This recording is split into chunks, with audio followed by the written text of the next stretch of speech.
Welcome to Retro Scale Modelling. This is part 6 of Gallery of Models VH34D Marine 1.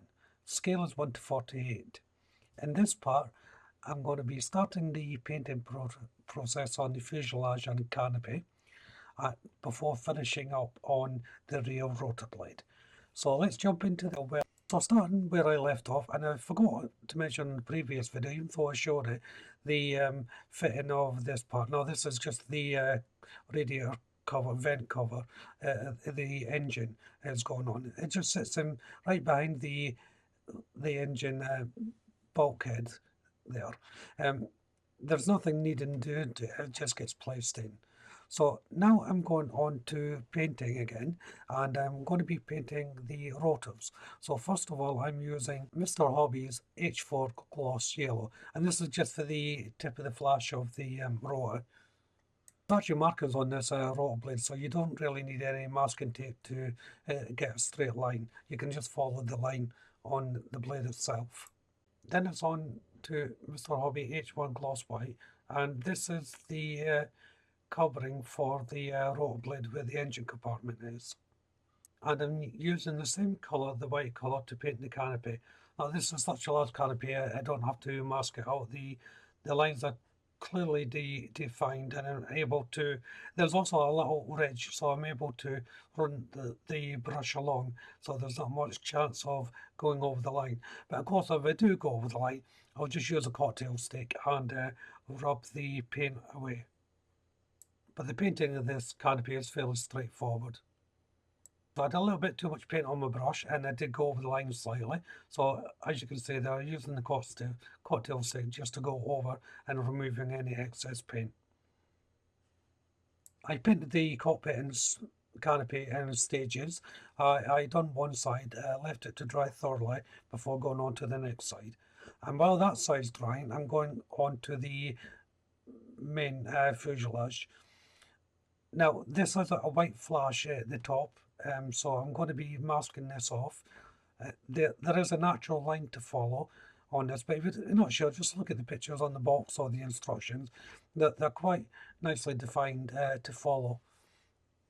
And to paint, I'm using the same colour, H1 Gloss White from Mr. Hobby. Now this is going to take several coats to paint.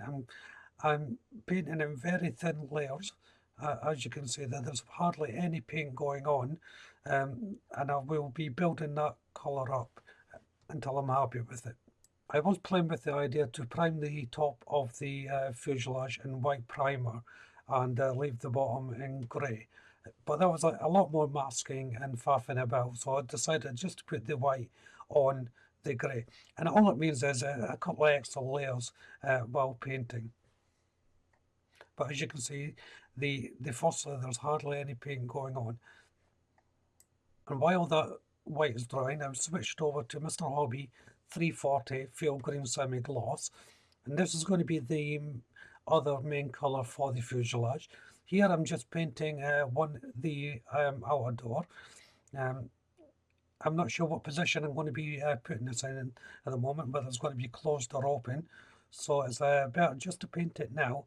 So then when I do fit it, I will have that option. And like the white, this will take a good 2 to 3 coats. Now it's on to a bit of construction. This is a winch that goes like the side of the helicopter where the main hatch is door. It's a fairly easy build. There's the main part, the two halves, and then we have the struts that's going to be connecting to the fuselage. I'm building it now because it's going to be painted white, and again, like the fuselage, I'm going to have to build up the colours on that, so I'm going to need enough time to do that.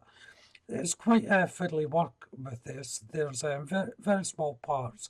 The hook, for instance, for the winch is really small, and this is where a pair of locking tweezers come in handy. You can clamp them up and such that it holds the part while you're building onto it. It's similar to building on the sprue, but you're just taking it off and building with the long locking tweezers in place. Even though these parts are small, they do all have very nice location points for you to follow. The angle for these struts, I wasn't 100% sure of. I couldn't really test them up because the paint's still drying, so I didn't want to touch it. But I think I've got a good estimation. If it doesn't work, I should be able to reposition them. Onto some photo etch now, and these are the steps leading into the entranceway of the fuselage. Simple right angles needed to be lifted up on these. Once I've got the right angle for the main part done, the side angles, they're quite soft, so you're able to push them up. If not, you can use your jig to set them up best. It's easy enough just to take your tweezers and push them into position. And there's two to make up. As I said, they're fairly simple to make up, although they are quite small. Now it's difficult to make out here, but I'm actually placing the steps on the framework. This is for me anyway, the best way to do it. It's still attached to the sprue, and it's not going to be encroaching on your mat or anything like that and pushing it out of position. If you're attaching them with white glue, which I am, then there is going to be a certain amount of movement on these. So you want to get it in position and put it to one side without touching any other surface, so it gives it time to dry. And then I went back to the winch, and then I'm painting the winch in the white colour. Here, rotor blades, and first of all, the background is H1 gloss white just at the tips, and then I'm going on to Mr. Hobby H3 gloss red, and that's the red and white bar painted then on to the rotor blades. Now there's no any such markings like the larger rotor blade to go with here, so I've done this by eye. I was thinking about just using masking tape, but to be honest with you, it was just easier to do it by eye and not spend ages trying to get a bit of masking tape to line up. I then use Mr. Hobby H2 Gloss Black to paint the rest of the rotor blades, and that's for the main ones and the rear ones. And then it's back to the steps for Mr. Hobby 340 Field Green Semi-Gloss. So then it's on to the central part of the rear rotor blades. Now this is quite a tricky little process, this part, but first of all, I'm putting on the cross piece at the top. The camera really can't pick out, it's so small, but it just sits on top of the main unit. And then it's for the photo etch parts. These were one of the smallest I've ever had to deal with. I've taken the part off the sprue, but I've still left a bit of sprue on there so I can hold the unit. Now these parts are just very, very thin little strips of photo etch that get connected from the cross beam to the main unit. There is little location points for it to sit into, but it's very intricate work to do.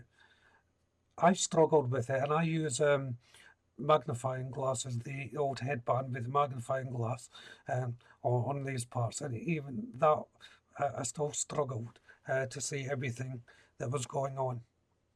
I mean, there's no way the camera is picking this tiny part up, but there's 4 of them to go on, and I used a little bit of white glue just to secure them. The thing was dry. I used Mr. Hobby H76 burnt iron to paint. With all that done, all that was left was to place on the blades themselves. Now each one has a tiny little location point, and they can only go on one way as such, so there's no drama there trying to figure out which way they're meant to go on. So thankfully that was quite an easy process. And this is where I'll end part 6.